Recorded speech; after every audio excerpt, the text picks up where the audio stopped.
Yo, what's good? It's your boy Jigsaw Blue back with another episode of Jigsaw and Company, brought to you by Puzzle Entertainment. You know, you can catch us on all streaming platforms: Apple Podcasts, Google Podcasts, Spotify, YouTube. We got the visual popping. So you can go to my IG page or my all links page is Jigsaw Blue 26, and you can find my email, Snap, IG, all that. But enough of me in the podcast. Right now, I got a special guest. I met this guy this year actually, and just the conversation that we had amongst each other, like I learned a lot from this man. In the short being him being present in my life, and then I had did a radio contest and happened to run into him again, and still just the same energy, same positive, genuine energy. I like to give it up for my guy Ace Brown. What's going up, on, man? Hey, and don't get it confused with Ace Brown the rapper, Ace Brown the comedian. Yeah, you know what's crazy about that? I just found out there's somebody named Ace Brown the rapper. I want to know if that's really his name. Like for real. I'm not even gonna lie. Like when I was like, cause like I like to get a little bit more information or research on whoever I'm talking to. And when I said I was like Ace Brown a rapper, I was like that's not it. Nah, but I really want to know because he just popped out of nowhere. I mean, big ups to him, but I really want to know, is that anywhere incorporated? Because like Ace is my middle name, so you know Brown is my last name. So that didn't get pulled out the sky. You know what I'm saying? It wasn't far fetched. Yeah. So I'm like, all right, it's cool though. So let's dig into Ace Brown. So who is Ace Brown? Comedian, actor, filmmaker now, writer, radio personality, and now especially with social media, content creator. All wrapped in one. That's basically it. My focal is always comedy, radio, and using my platform to make people feel good, whether it be through film, if I'm doing plays. Don't get it twisted. I can also write, drama, suspense, things like that. But as far as even delivering that message, I always try to make sure it's on a upbeat tempo. Of course. So, like we had a lot of conversations. Yeah. You started acting when you was 8. Yeah. It started Newark, New Jersey, born and raised. Went to a school called School of the Arts, where you can do multiple things from instruments to ballet to theater. Mm-hmm. And I was taking acting classes along with my sister and one of my sisters. I have 4 sisters, but one of my sisters, we were both in acting class, and she actually was a little bit better than I was at the time. She not now. Not now. But she was at that time. She was the better actress, and Felicia Rashad, who for those who do not know the real name, her that's Claire Huxtable. Claire. Yeah. Still from to this day. Yeah, and Keisha Knight Pulliam, who played Rudy. Their manager at the time was a lady by the name of Shirley Grant, and she came to pick out different people. And she picked my sister to be a part of her, under her umbrella. And I was just sitting there, and of course, because my sister was young, she had to talk to my moms. So I'm sitting there, and true story, she was like, "Who's this cutie right here?" And she was like, "Oh, it's his little brother, da-da-da. He still does acting as well, but he wasn't old enough to audition." She was like, "Bring him too." And I got picked. I came down there, she saw that I could read well and everything like that, and then things just started happening. Talk about being in the right place at the right time. Yeah. If it, I'm not old enough to go nowhere. I'm just sitting there, cake on my face, like, what's up? What we doing? So, started doing that, man. And then from there, it led to being in different commercials and auditioning for big time films that I kind of regret now being older. Only because I didn't get it. Mm-hmm. So I'm like, dang, I was there. But being on set for movies such as Crooklyn. Okay. Auditioning for the movie Fresh. Also getting picked for the role of Marlon in the Jackson 5 American Dream movie. Oh wow. But was told to turn that down because at the time they hadn't had clearance from the Jackson family. So I was booked on Flex Alexander, who played the father on One-on-One. Mm-hmm. He had another show called Where I Live, and I was in that. That got canceled. When it got canceled, they had already booked somebody else from Marlon, so I missed out. It was a double whammy, man. It was double bad, yo. Double bad. Man. So, talk about your first commercial. Like, do you remember like? Yeah. the process Oh of- man, my very first commercial was a Cheerios commercial. It was a Cheerios commercial. Just regular Cheerios. Regular Cheerios, not Honey Nut Cheerios. Nah, this the shit. This the Cheerios that you get when you on welfare. When you got the food stamps, you know what I mean? Right. This the one that qualifies when the ladies got WIC. They got WIC. You know what I'm saying? You know, WIC stop you. They like this. Kicks or Cheerios? Which one you want? So Shout out to the Honey Kicks. yeah, that's Shout out to it. the Honey Kicks. Yeah, so Honey Kicks here? Honey Kicks. Oh man, I ain't even know nothing about that. Oh, this is See, these kids are spoiled. These kids are spoiled. My daughter would look at me like crazy if I bought in some kicks. Kicks! Nah, these kids, yeah, You better get these Apple Jacks. Like me and more the other day, we was just talking about like King Vitamins. Yes. Oh, Oh, they don't know about that. They don't These know. kids don't know nothing about that. This is it? Yeah, what is this? Where the colors at? Man, my daughter is in love. You better not come in with anything out without a marshmallow in it. My daughter's a marshmallow queen, man. Oh, She man. snatched the marshmallows out and leave everything else. I'm telling you, bro. Oh man. But yeah, it was a Cheerios commercial, and I could walk you through the audition. Okay. Man, it's so funny. What wound up happening was, for those that do not know, when you go on an audition, it starts off with hundreds of people. Mhm. You may not see the hundreds of people, but you know from being a filmmaker, you have an idea of what you want the role to be. Right. It's very seldom do you find those roles that you guys see on TV now, where it's Will Smith. Some of those, when you get to that level, they handpick you. Right. I wrote this role and I had you in mind. Mhm. So those things happen. But when you're younger and when you're coming up, like I still go on auditions now, even with COVID, I'm reading them on the phone and sending them in with the hopes of getting picked up. But they have hundreds of applicants. Like I auditioned for Power. You know what I mean? Wow. I auditioned for Power, and didn't get it, of course. But you got hundreds of applicants that go through it. Constant people just go ahead and send stuff in, and they had a whole bunch of kids running around doing different things, and at this time I was about 10. And I never forget, they brought us in a room, about 13 of us as a group. And they was like picking us by the way we look. No, yes, no. And all the yes, you go back out there, the no's, goodbye. And that was just straight off the look. You ain't say a word. Wow. Then after they narrowed it down to there, the next group that came in, they asked us our name, and they asked us to do something special. You know what I mean? Like, what can you do? What can you do? Show me something that's gonna wow me. So I seen a basketball in there, and I had just learned. I don't want y'all critiquing me, sitting there like, yo, Ace didn't do nothing. I really didn't. Now when you think of the grand scheme, but at 10, this is something big. I had just learned how to dribble the ball through my legs back and forth like this. Just real quick, just back and forth, like without stopping. I had just learned it. I already knew how to do the standard, not the one with it like this. I didn't know how to do that. I already knew how to throw it through this way because I'm left-handed, but I couldn't do it with my right. Okay. But I used to sit at home because I wanted to play ball. I used to sit at home and do this, but we were standing up. So I squat down. I just did that. I knew how to do that as well. I think that was a big thing. Man, I ain't going in front. Them old white people ate that up. They was like, this is magnificent. Do it again. Killing it, Jig. They went ahead and had me sit outside, like, yo, sit outside. And I wound up getting the role.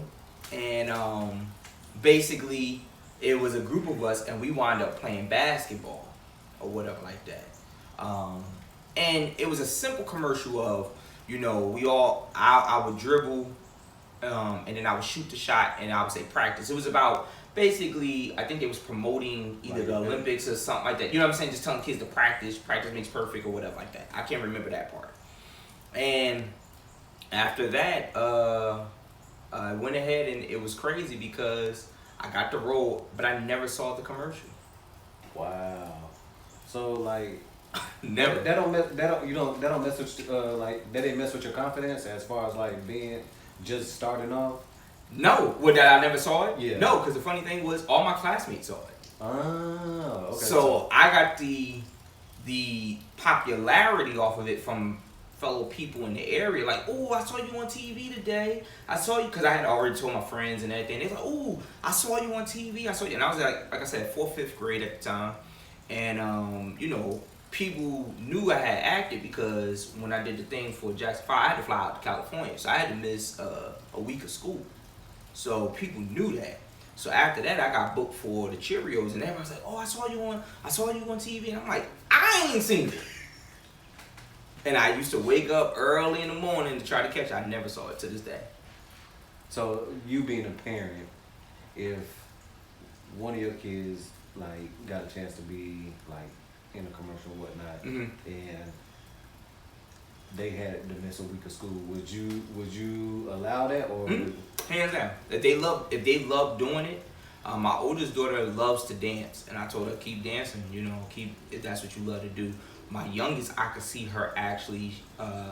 She watches YouTube a lot, and I thought about when she turned 5, starting her YouTube channel or whatever like that. But I got to figure out what's the angle, you know. But if to answer your question, yeah, if they ever had that point, I guess coming from where I came from, I understand it, and they love to do it. Yeah, I had to take my work now. I still had to do my work, but you know, the experience was great.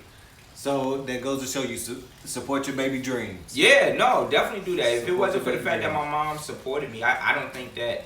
I did take a little hiatus and do sports and thought I was like, man, I'm done with that acting thing. I don't want to do it no more.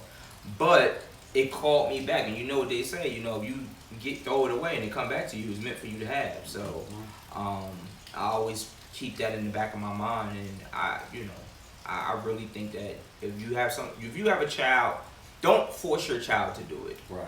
Don't force your child to do it. Don't sit there and say, well, they making all this money, because they don't come like that. It don't come like that. Like it ain't that simple. My kids know what I do. My kids know that I'm a comedian. They know that I'm on TV. They've watched me be on TV. One of my other commercials, which I could show you when we get done, when I was younger, a Nickelodeon commercial, it's still on YouTube. Oh wow. Yeah, it's still on YouTube. So my daughter was able to see me at her age doing a commercial. My oldest, my 12-year-old, and she like, that was you. Yeah, that was me at your age. So she's able to see that. But you know, I wouldn't force my kid, but you know, support them in what they do. Exactly. I've been preaching that for the past couple months, as far as like, because you see the transition of the world and how it moves.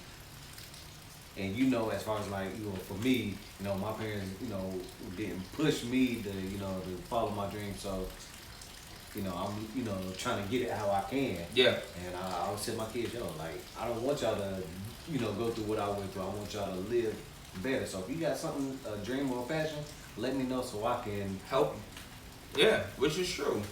Definitely. I totally agree with that. So born in Newark. Yeah.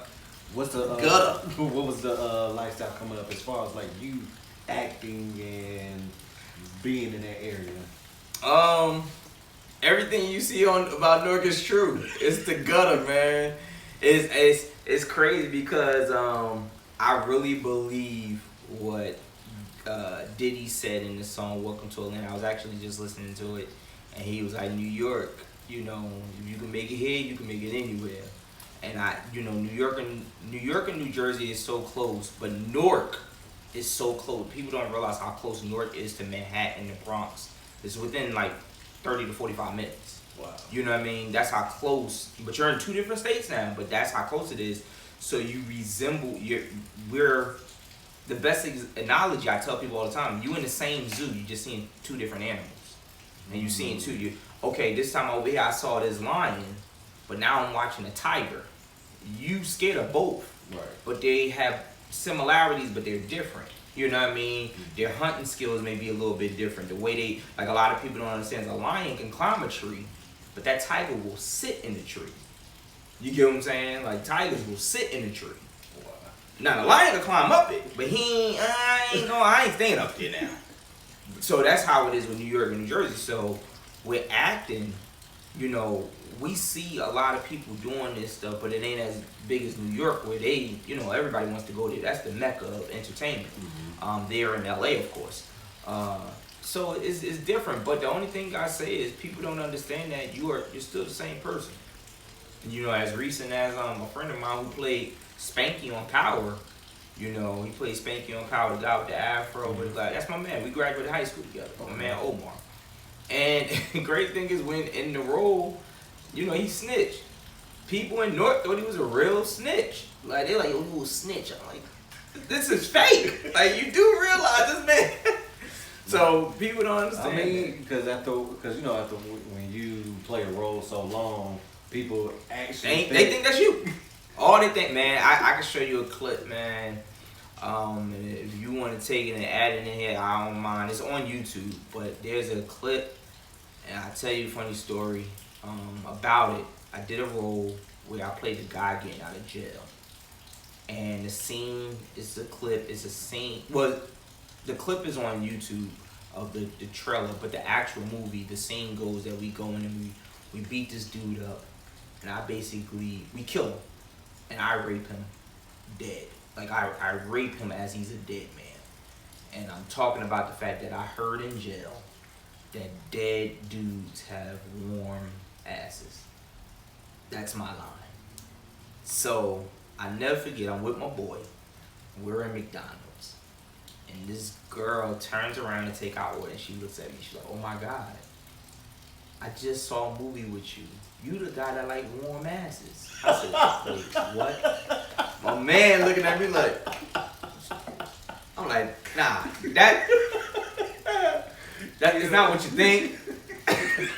Yo, my boy looking at me like, what you talking about? Like, what is she talking about? And this is a dude I grew up with. This is my life, yo, no lie, lifelong friend. She that's the people, like you said, people don't understand. Like, they think that's you. Because I have to tell my son a lot of times, like, I mean, he's 7, but he, you know, I have to tell him, like, yo, this is not real. Cause or if you watching the movie, and sometimes we like watch biopics, he's like, oh, that was fake. You know, Yeah. Nah, Jackie Robinson really did that. Yeah. That one was real.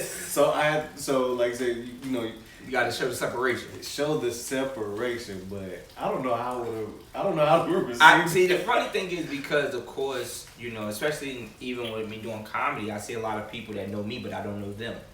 You know, radio is different because, of course, radio, you're behind the microphone. Not too many people could put the name with it, but when you're doing comedy, you know, some people expect you to be funny all the time, you know, which for me, it doesn't bother me because I am, you know, I'm always in a good mood for the most part. And with acting, you know, you play those different roles. And I played in a lot of independent films, but to be, you know, to have somebody just like call out a line, and that was the first for me. And I was like, oh my God. The crazy thing was, I damn near improv the entire scene. Like, I had different scripts, but I just put myself, I talked to the dude. Right.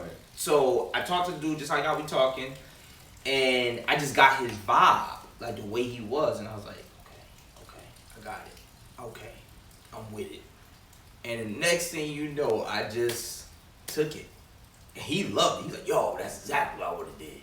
And that's why they say, like, comedians make the best actors at times. Because they can pull from different emotions, different ranges, and it seems authentic. Especially like if it's something improv. Yeah. It seems authentic. Yeah, we definitely do. The greats can do it. Jamie Foxx, Robin Williams, you know, rest his soul. You know what I mean? Eddie Murphy. The list goes on and on of you know, Wayne's brothers and things of that nature. So. Yeah, I just seen. Well, I didn't watch the movie yet, But Marlon, he's playing more of a serious role in this movie that he just came out with. Yeah, you do that because you don't want to get typecast. You know, a lot of people do it. That's why I started writing more, because my thing was I want to be able to create and I want to be able to write, but I want to show people that I can write things besides comedy. So I've only written one comedy.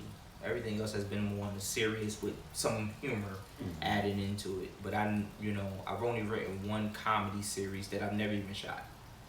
I still have it, but I just never shot it. So let's get into your comedy. Your first stand-up like presence was 08? Yes. So before January then, 2008. when did you feel like, okay, this is something that I would like to try or something that I want to do? To be honest, I never thought about it because I always thought that getting into comedy was you had to be an actor, and then they picked you because you were the funny one on set, and then you just went on stage. I never knew there was a whole nother entity. Wow. I watched Def Comedy Jam, growing up, but I was like, oh, these people, because you see them, oh, they've been in movies, they've been extras, so they were just the funny one on set, and then somebody said, here, do this. I never knew that there was a whole nother lane. That's crazy because like a lot of comedians, they be like, well, I got my acting gig by... Yeah, no, they do. But the thing is, I never knew that because the way I came in, I started with acting. Right. So I already knew that side. I already knew that side of the game. So even now when I talk to a lot of people that be like, yeah, but you gotta do this, I'm like, I already did that. I already have this. I'm already eligible for this. Because I did that when I was younger. And being able to have that is just like totally different. Like there's a lot of people that are working on the acting side. I'm like, yeah, I did that. Now I probably haven't had the bigger roles yet. That's what I'm waiting for, to get the bigger roles. But you trying to get into SAG, I'm already a SAG member. I was a SAG member. I just have to renew my membership. But you have to. There's levels to becoming a member. You have to be behind the camera a certain amount of hours. I already had that. I had that when I was younger, and it never expires. So I don't have to worry about that. So when it came to comedy, that was a whole nother thing. And the only way I found out about that was going to a show. I went to a show and saw D.L. Hughley, and I asked the owner of the club, Stress Factory in New Jersey. I said, how can somebody get on stage? And he was like, just come out to our open mic.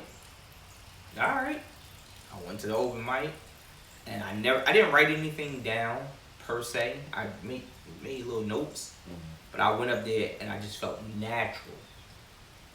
And I went home in the same book that I wrote my notes in, and I never wrote in it again, but I still have the book. And I wrote January 28th, 2008, I was born a comedian. And then it say, died a comedian when they put me in the ground. So I basically made a vow to myself that I would never stop doing comedy. Your first time on stage, you said it felt natural. Do you remember any of your bits from that? Yup. Is it? I don't do them no more. I do not do them anymore. I didn't have any kids. My oldest was getting ready to be born that year, so I knew that. I've actually watched it, and I was like, these suck. I think I took them down off of YouTube because they suck so bad. There's probably one, because the place actually closed down, and I wanted to keep it as a reminder to myself of how long I've been in this game grinding. But yeah, I was terrible. I sucked. Like I sucked. Like for real, man. But I mean, I can't be so hard. People like, yo, you should see mine. I suck worse. And I'm like, I was terrible. You know how bad you were because you know how you are now. Yeah. Yeah, but when I compare it to when people be like, they tried, I'm like, yo, I really wasn't that bad. That's good though. Yeah, like when I see a lot of people now, and I think a lot of people, because of social media, they take it and they run and they do something totally different, what I don't like. I don't like that. But my jokes just, I ain't have. First of all, I was doing stock. I did a stock joke. That was my closer. And if, for those that don't know what a stock joke is, it's like a joke that everybody knows. You read it in a book. You probably heard it on like some other thing. I tried to make that mine. Yeah, man, this dude came up to me. He was like, "Man, you're funny, man. You got a nice, you're comfortable on stage." And the comfortability came from me acting. Mm-hmm. So he's like, "Man, you comfortable on stage?" I said, "Yeah, I acted before. I'm fine." He's like, "Yeah, as soon as you get out doing these stock jokes, you'll be alright." How you know? Cause I sure enough used to read stock jokes and be like, "I'm just gonna say it this way." So you did. So how much research did you do before the actual open night or open mic? Research as far as what I'm gonna talk about? No. You're like as far as like comedy. I never did it before then. I did it after. As time went on, I did it. I did research on comedy after, and I became a student of the game. Okay. Like I had already been, watching Def Jam and things of that nature, so I knew that part. But I really wanted to learn comedy, but I didn't do that until after, like a year after I had been doing comedy. So what is something that you would tell your younger self now? Younger meaning before comedy or when I first started doing comedy? When you first started. What would Ace the Comedian now say to the beginning Ace the Comedian? One thing I would say is when I first started, I was just being called Ace. I would definitely tell myself then, tag on your last name, because you present yourself a whole lot better when you have two parts of a name. You have a first and a last name. It comes off better to the business side of the game. Getting into comedy clubs. Jigsaw Blue. Yeah. Well, even still, they just want something. They don't really like, especially because of the one name people, Prince, Madonna, Elvis. Those people have put a patent on that one name. They're really not fond of when someone has that one name. And a lot of people be like, "What about this person?" And when I tell them like, "Nah, this is their last name," when they go to there, they're like, "Oh, I never knew that." Like there's people that add on their actual last name because that comedy club will be like, "We ain't letting you in here." Yeah, because I was watching All the Smoke and Jamie Foxx was on there, and I mean I already knew that his real name wasn't Jamie Foxx, but the way he did it, he said he was trying to get in an open mic and they wasn't letting a lot of dudes in, so he put Jamie Foxx on there as a female comedian. And once they called him up, they was like, "Oh, you were doing it." He went up there and he killed it, and they let him come on. But a lot of people don't. You gotta either change your name. Whoopi Goldberg was the same. That's not her real name. I never knew that. Yeah, that's not her real name. But she used to just go by Whoopi. And comedy clubs was like, "No, you're not doing that." You know what I mean? There's a lot of. I can see that. Yeah, there's a lot of people that's just you gotta have that last name. So that's one thing I would definitely tell. And then the other thing I would tell a younger self of mine is be you. I had so many stories, 'cause I'm a storyteller on stage. I had so many stories I could have told people about that I was trying to be that raw funny, that cursing so much and talking about sex so much, because I thought that's what comedy was, that I didn't have to do all that. I really had a story to tell. And I found that out later on when I worked with Kevin Hart. And he told me to be myself. That's what I see a lot of comparisons with you. I'll put a link in the description, but your Laughaholics episode. Yeah. Laughaholics 409 to be exact. I'm not a big comment reader, but you know, for summertime, like if I see something catching my eye, I might read it and I go down. Yeah. So like a lot of comparisons that I seen was Kevin Hart. So how you feel about that? It don't bother me because people don't know that this is how I was. Period. It's not like I watched him and said, "Ooh, I'm gonna copy his style." Right. And the thing is, I always ask people like, what compares me to Kevin Hart that you're saying is my mannerisms, and I was like that before. I can't stop who I am. I'm not gonna change who I am because there's somebody else that happened to be bigger that was doing it. You know, however, my ability to do comedy and Kevin Hart's ability to do comedy is two different abilities. You know, he started with talking about his family, and I didn't have a family at that time. When I worked with him, his thing was just more so be yourself, talk about yourself. Well, yeah, I got 2 daughters. I have 2 daughters. You know, I'm surrounded by women. I have no biological brothers. You know, so a lot of my stuff is based on women. And there are times that, you know, people will say, I see it. And then there's some people like, I don't see that at all. You know, so I'm fine with it. I don't get offended. I always try to ask people, what are you saying that because he's popular?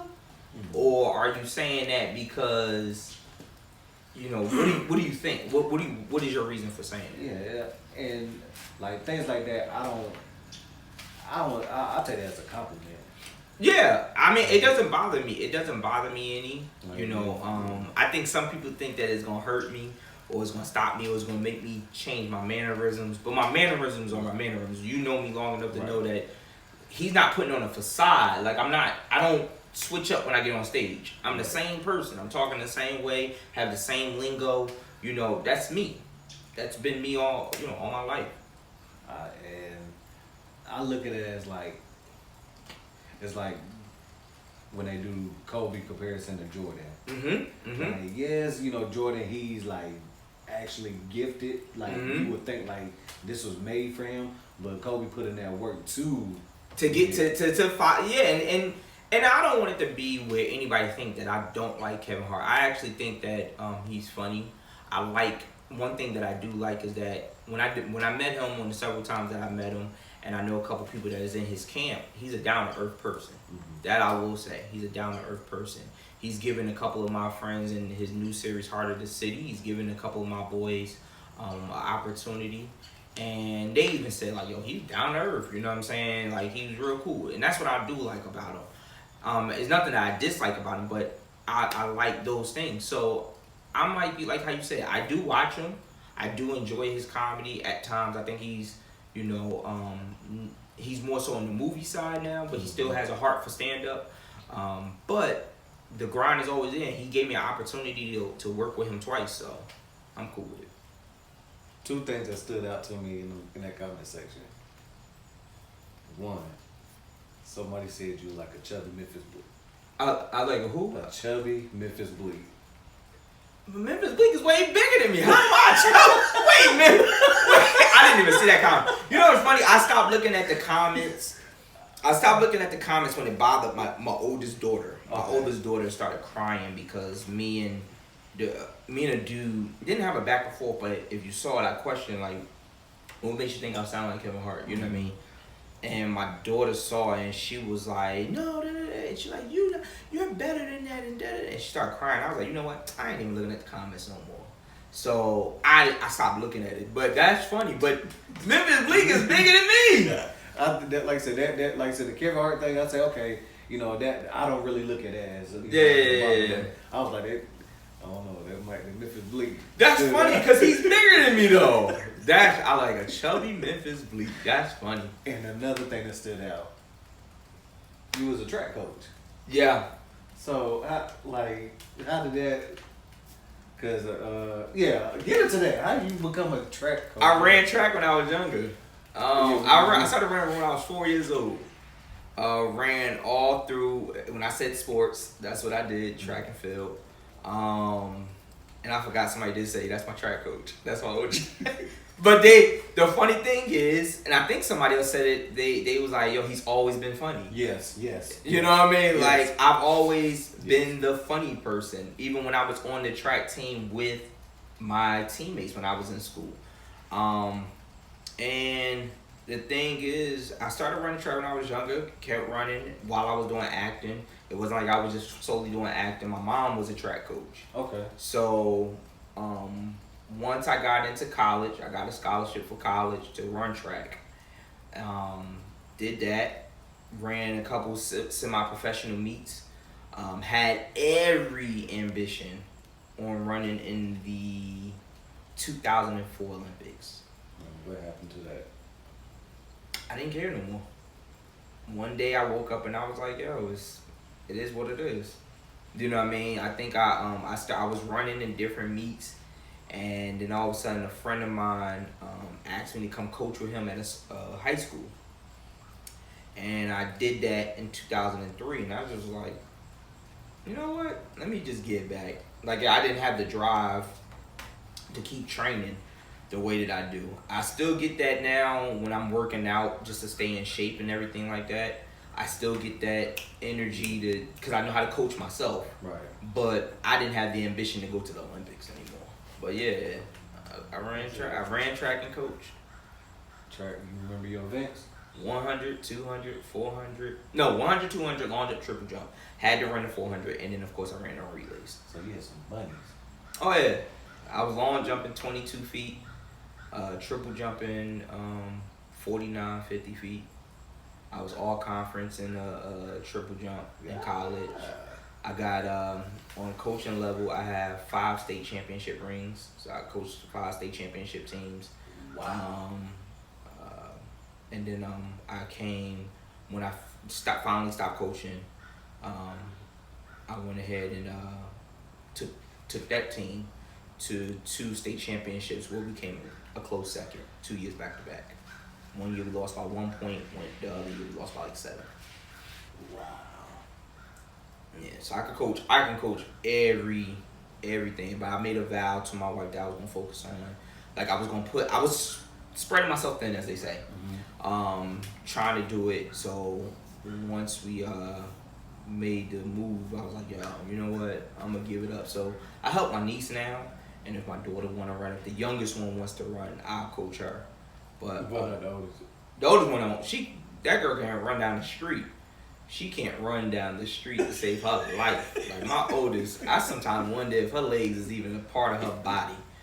My oldest is she a dancer, but she up top dance. Like if she doing some of them little TikTok videos, it's all this up here, but her legs straight. She does. I love my baby, but she boy. Yo. But yeah, she ain't no runner. I can see her being a coach just cause if she wanted to get into the sport, or get into a sport. Now my youngest, I can see her being more active. She wants to do gymnastics. If she's out here, it's constantly like, run to see Mark. I'm like, yeah, she ready, and she's 4. If it wasn't for COVID, she would start running this year. I'd have put it in it just to see if she like it. That's dope. Yeah. So, 2019. Who are your parents? Yeah. What was the process of you getting ready for your first special? You know what? All right, so I didn't have a process. I had jokes that I wanted to get rid of. Okay. And I don't mean get rid of them in a negative way. I wanted to put them out there and wanted to be able to say, boom, here's this, and this is what, this is that right there, so I can build on it. Right. Same thing like I said about the video with YouTube. I gotta see where I start at, but I hadn't done a long set in a long time. A lot of my comedy comrades will say, yo, Ace is long-winded if you let him. I have time. But it's not boring, but I got time. Right. I can do an hour on stage. And that's just because I'm talking about my life. So it's not like these are jokes that I've written down. Yeah, like you said, it comes natural. This is just coming natural because this is me telling you what happened when it happened and just making it up to date. My wife is so funny. Just the other day, my wife said that her boss saw me doing comments like, "You said he wasn't that funny," because my wife always say, "You alright," you know what I mean? And she was like, "Yeah," she said it. You said that he wasn't that funny. He's good. And she was like, "Yeah, he's good. He's worked with a lot of people." You know, but I could find a better comedian if y'all want to work with somebody else. And they was like, "Why you don't want us to hear him?" And my wife was like, "Because eventually you're going to get to the jokes where he's talking about me. And y'all going to think I'm crazy." And I'm like, "You are." You know what I mean? So, you know, the jokes of, you know, my wife, you know, following me on the laptop through the GPS, you know, those are things that's true, you know, to my daughter giving me toilet water. You know, that's things that happen, you know. So these Talk are about that real quick, cause I ain't gonna lie, I'll be pissed. Yeah, well, it was basically my daughter wanted to play. This was my oldest daughter. She wanted to play Tea Party, and she wanted to play when I was watching the Super Bowl. So it was a group of, you know, everybody in the house just chilling or whatever. And she's, you know, she had her little pot or whatever. She's pouring in this water or whatever. And I'm just, she gone, you know, she just coming back with different things and here, eat this, and you know, you do the fake, you know, especially if you got girls, you know. With boys, you don't do this, but when you got girls, you, I'm so good. And I'm watching football, you know. And then all of a sudden, my mother came in the living room and was like, "What? Why is there no water in your toilet?" I said, "Huh?" And my daughter just sitting there holding the teapot. I done had like 9 glasses of this toilet water. I done drunk this toilet water to the shreds. Cause I'm talking, so the water is what I'm really, you giving me fake food, but I'm really eating chips and drinking this water. Cause I'm like, at least I gotta do that. Man, what? I think we got this toilet water. What? Let me tell you something. I ain't never in my life. I wasn't even paying any attention. Yo. Wasn't even paying any attention. Oh, my chest. Yeah. True story. True story. I would have been upset. Yo, I just sat there. Like, you know how you just sit there and you look, just like. Did I really drink? Yeah. I knew it was done. It was done. Oh. I was like, well, I guess it'll come right back out into the toilet where it belongs. You was more upset at her or yourself? You know what? I couldn't really be upset at anyone because, like, I was more upset at me because, where is she getting the water from? Clearly not the refrigerator. Like, that's what I was like. You didn't think about this? But see, that's how my brain is. I don't think about stuff, man. I do stuff and don't think about it until after. So, yeah. But, oh, man. But to go back to your question, where, you know, who are your parents? I did those things. I wanted to get it done. And then my mother, when I do crazy things such as that, her response is always, "Who are your parents?" She always says that. "Who are your parents? Who are your parents?" And I'm like, "You and Daddy." Like, what you mean? She like, "No, we're not your parents. Who are your parents?" So I told her, I said, you know, my first album is going to be called "Who Are Your Parents?"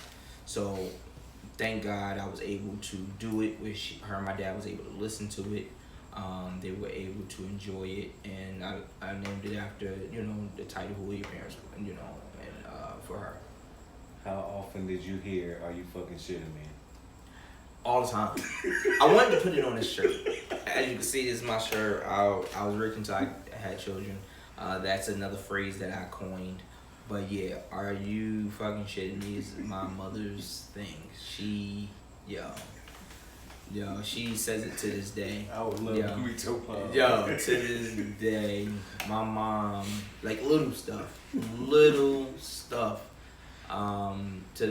To just like when Donald Trump got hit with COVID, and he was like, they tested my DNA, and he was like, it wasn't my blood, it was the USA or something like that. Whatever he said, my mother called, "Are you fucking shitting me?" Like, oh God, ma, relax. Oh man. Yeah. gonna tell you my. If you haven't, it is on all streaming platforms. Yes. Please go check it out. Please go check it out. Yeah. A lot of people say they like it. I mean, I see growth. Okay. I see growth. Like my next one is going to be much more creative. Okay. This one, the way it came about was the place that I shot. It was in Trenton, New Jersey, and I host that room once a month prior to COVID. And one month, the lady Nina Dawkins, shout outs to Nina, and the reason why I shot her out definitely is she took a gamble on me. She had never met me. Somebody referred me to her to host her comedy show. And Nina tried it, and she was like, all right, cool, let's do this. She was like, all right, let me see how you are. I met her, I did my thing, and I hosted with Nina for 3 years straight. She never was like, nah, I'm going with somebody else. Nina went 3 years straight. Even now, we're doing something where we're going to be bringing comedy to Virginia, and she called me up like, yo, you hosting, you know that. So one day, one time she called me and she said, yeah, next month I ain't got the money like that. I'm a little bit tapped. And I was like, what you mean? She was like, I ain't got the money to bring the shows we used to do. I said, you know what? Everybody always asks me to, because when I host, I'm hosting and I'm telling jokes, but I'm not going in. Right. Like as if I'm doing a set. So I said, everybody always asks me when I'm gonna do a set, Let's make it where's my taping. And she was like, what you mean? I was like, yo, I'm gonna do an audio taping. I said, but I'll be the headliner for that night. I said, so you just pay me the same thing that we always agree upon, but at least you don't have to worry about who's gonna be the headliner. I'll headline. She was like, oh, that's perfect. And once we put it out there, that place was packed. Yeah. Man, if you heard the beginning, I was like, yeah, so it's for me. Then I thought about it. Let's $5. It's just not that bad. This is the easy thing. My two favorite parts: the chemistry test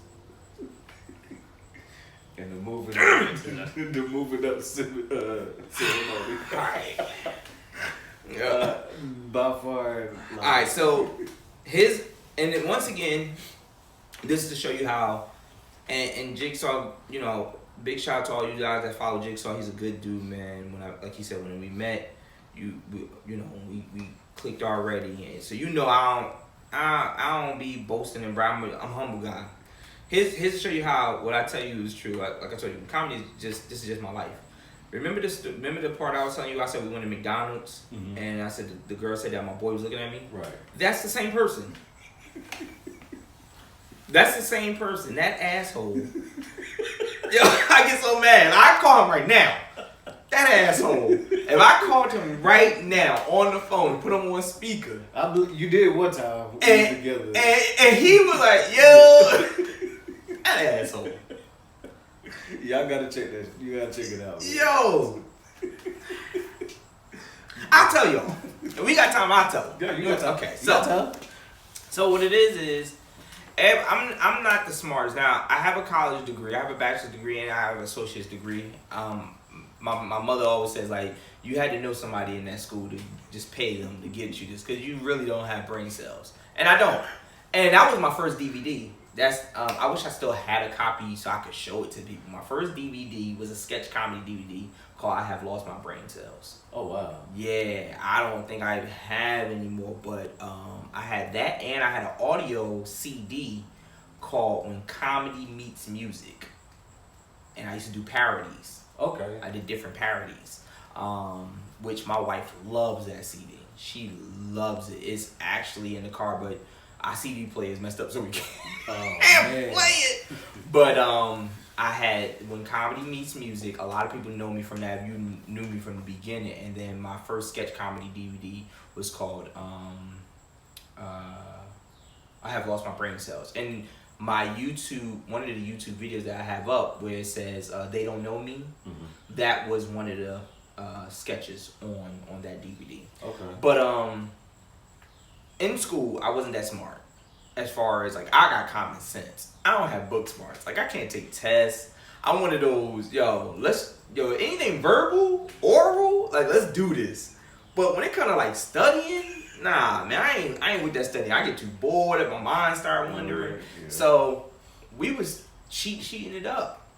And I told my man Ron, Blue as we call him, I said, yo, that's what I want you to do. I'm gonna take care of freaking math, because he wasn't that good at math. So I'm gonna take care of math. I'm gonna have all the formulas, everything written down. So we'll do the formulas. You take care of chemistry. So he was like, all right, bet. Now, first of all, chemistry at the school that I was at was for the above average students, which me and him always wondered how the hell we get in this class. But they was just like, yo, because it was like maybe it was only 4 periods of it. So it wasn't the entire junior class that was in it. Right. We like, nah, I know we didn't make this cut. They like, yes, you did. No, we didn't. Like, we're not that bright. They said we gonna push y'all in there. Yeah, so they put us in there, and I never forget, he was supposed to have the test. We get through it, and we had the coughing method. And, you know, multiple choice, coughing method. Cough once is A, cough twice is B. You know, and I'm like, all right, cool. This asshole, he didn't tell me he had a cold. Man, it started off cool. Okay, cool. All right. Yo. Man, I got a 12 on that test, man.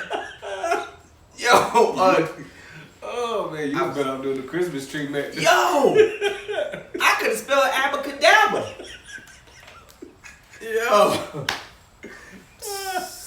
Oh man, I was in tears when I first heard that shit. Yo, and it was bad. It was bad. I got 12. Like 12. And he passed, didn't he? Yeah. He's like, yo. Because if you hear it, the part where I said I got up, and then I you know, he got up and sat back down. I was like, oh, he trying to play it off. And he was in that class for like another 30 minutes. He pulled out the right cheat sheet, and then, man, that asshole. I still love him. Oh man. Asshole. And then the other one, you said the other one, the moving up ceremony. Man, I ain't gonna lie, that would have pissed me off too. Yo, my daughter, the moving up ceremony, my daughter went ahead and they had asked the parents. This is my oldest daughter. They asked the kids like, yo, talk about 2 important people. So I have daddy girls. I know I do. But my daughters love their mother, so much. So my oldest went ahead, no problems. To my mom, thank you for everything. Oh, you were the light of my world. You're the reason I breathe. You are the essence. You teach me how to read, write, put on the clothes. Oh my, you just make me so happy in the morning. I'm so proud to be your daughter. You taught me that I could be whatever I want in life. I could be the president of the United States, or I could be the mayor of this great city. Oh my mom, you're my best friend. You're everything to me. Mom, I love you. Thank you for being you. Thanks. The crowd was like, oh, she's like, to my dad. Thanks. I said, what? That was it. And she walked off. She picked, like, rounded up papers and shit. I'm like, well, how many papers you had up there on your mama? Because on me, you ain't had nothing but a word. She was like, yeah. Thanks. Yeah. That's like I was. She at the podium. She was going through. She crying. Well, her mother, she crying. And you so man. She's like this. To daddy, thanks. Good night. Parents, teachers like this. Parents? No. Parents? Nah, fuck her. She don't know me. She don't know me. I was so pissed. We're gonna see who Christmas short this year. I was so pissed, man. Oh man. I ain't gonna lie, I would have been like, all right, yeah, go ask your mama. Yo, I'm so hot. To this day, my wife like this, I don't see anything wrong. You know? Let it be you. Yeah.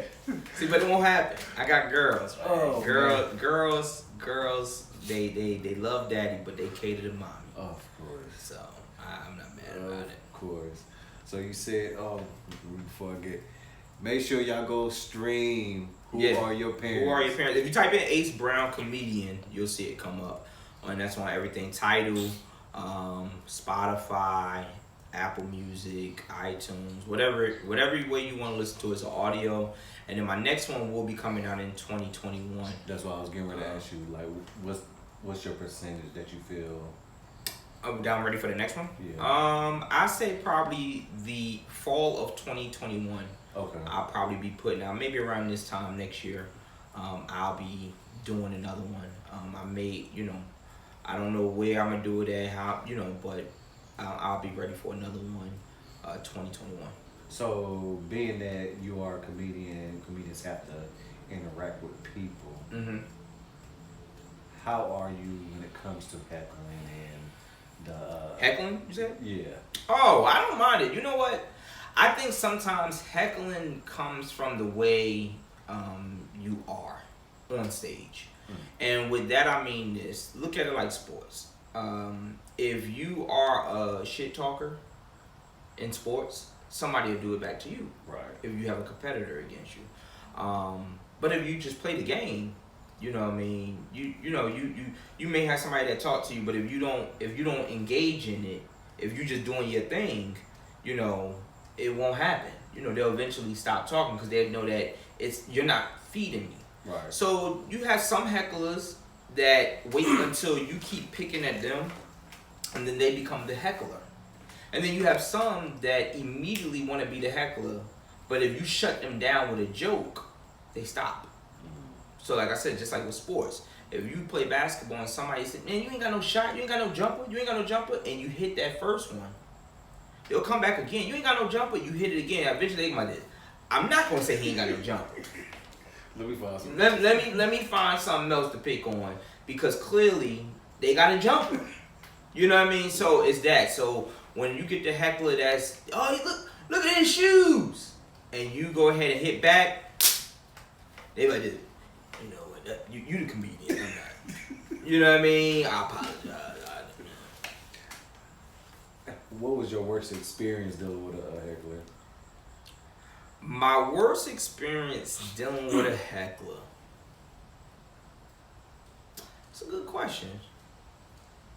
I think the worst probably would have been, and it's not so much that I didn't have any hecklers. Mine never got really out of control. I had one female that got out of control, and I guess that would be my worst. She got out of control with it. They was like, just move on. She just was all up in my face trying to grab the microphone and, I want to say something. I was like, oh my God. Like that was probably the worst. I don't like that. Like my thing is, because my comedy is never towards someone. Mm-hmm. I'm never going to be, like even if I don't know you, I'm never going to be like, yo, look at my man right here with the hat. And I don't do that. You know what I mean? I don't do that at all. Even when I'm hosting, I may, what's going on, man? Got your hat on, I see you looking sharp. I'm more so that type of person. Gotcha. I'm all about making you feel good. So I'm never with her, she came at me because I was like, she was whispering. But she was whispering like as if we're having this conversation right now. And I said, hey, sweetie, can you keep it down? Huh? I said, can you keep it down? I said, where did you learn to whisper? In the helicopter? And of course that stemmed it. But it wasn't, no, you are at a show and you so loud where people can't enjoy themselves. Right. I didn't pick you out because you wasn't paying no attention to me. There are a lot of comics that do that. They feel as though you're not paying attention to them and they want to, all eyes should be on me. I don't care. You could be sitting in the front row and not paying me attention. Long as you're not disrupting those that are around, because they pay their money. They pay their money just like you did. So, being a comic during this pandemic, how did you feel? Depressed. A lot of comedians said that. Depressed, out of an element due to the fact that I'm used to working. I'm used to being able to make people laugh. I'm used to being able to be at shows. It's slowly coming back, but with this second wave, don't know how bad it's gonna get. Don't know if things gonna start shutting down. I'm getting booked for several shows, but it ain't what it used to be. It ain't where I can sit there and guarantee that I'm working every weekend like I once was, and that's what I want to get back to. Being able to say, you know, hey, I'm here this weekend. Next week I'm there. You know, I think November is the first time that I'm booked 3 weekends out of the 4. Wow. That's the first time in the entire year since the pandemic that I'm booked 3 weekends out of the 4. And really, the second weekend is a virtual show. So have you done a virtual show since? Yeah, I've done a couple of them. I don't like them. Like what? Like, is it a mind thing? No, it's a interaction thing. Like, no, I'm saying as far as like being the fact that you know, because you would think like, okay, I can just go up here, you know, get my jokes off and then, you know, be gone. Yeah, the thing is, people don't understand. Stand-up comedy, poetry, even acting is just like sex. Mm-hmm. You need a partner, and if your partner is dead, you're dead. If your partner has no energy or doesn't know what they're doing, you getting frustrated because you sitting there trying to coach them through movements. Mm-hmm. Do this, move to the left. Move. What are you doing? Put your leg down. I ain't even. Why you turning? You get what I'm saying? So arts is like sex, and without being able to definitely have someone there, face to face.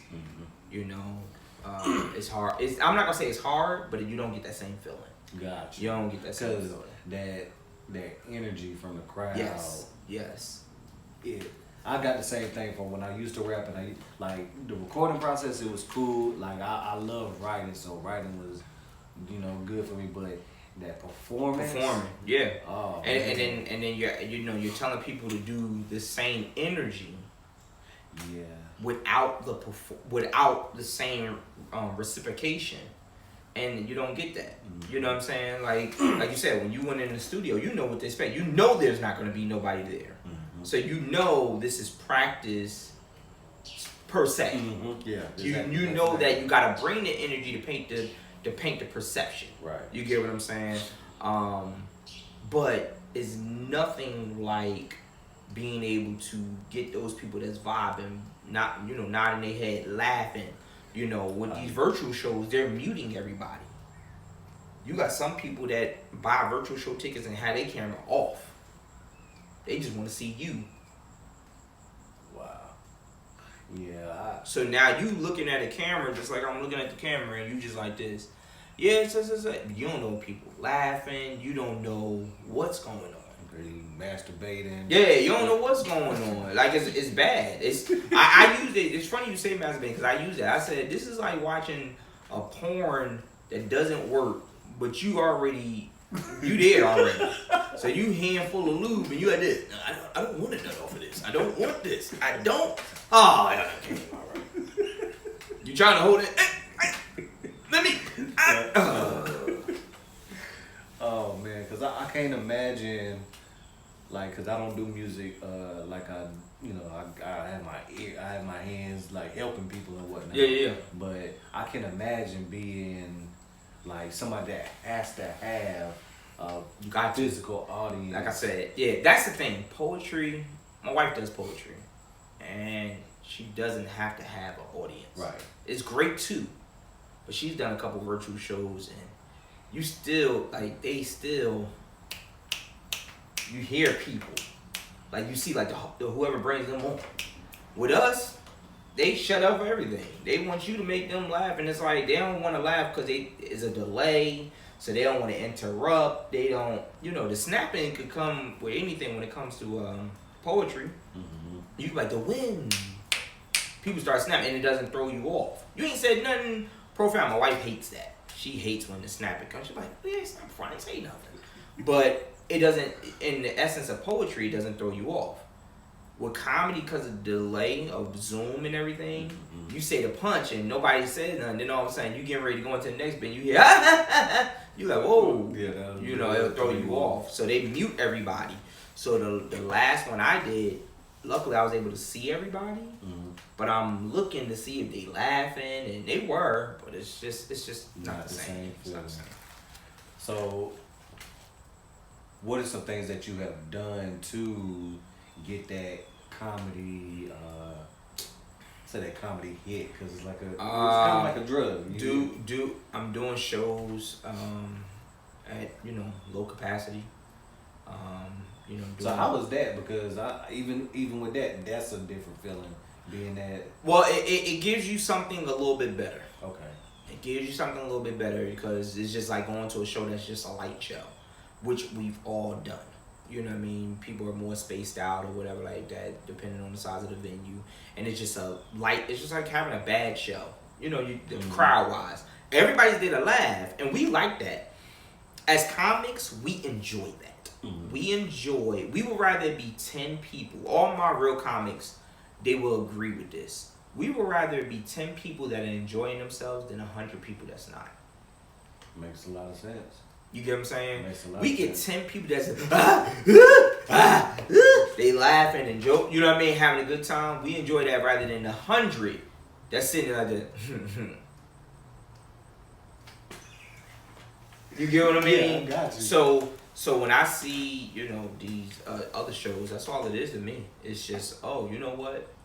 This is just like having a light show, but hopefully they come in to laugh. And because of what we're going through, the couple shows that I've done, everybody's coming to laugh. They need that.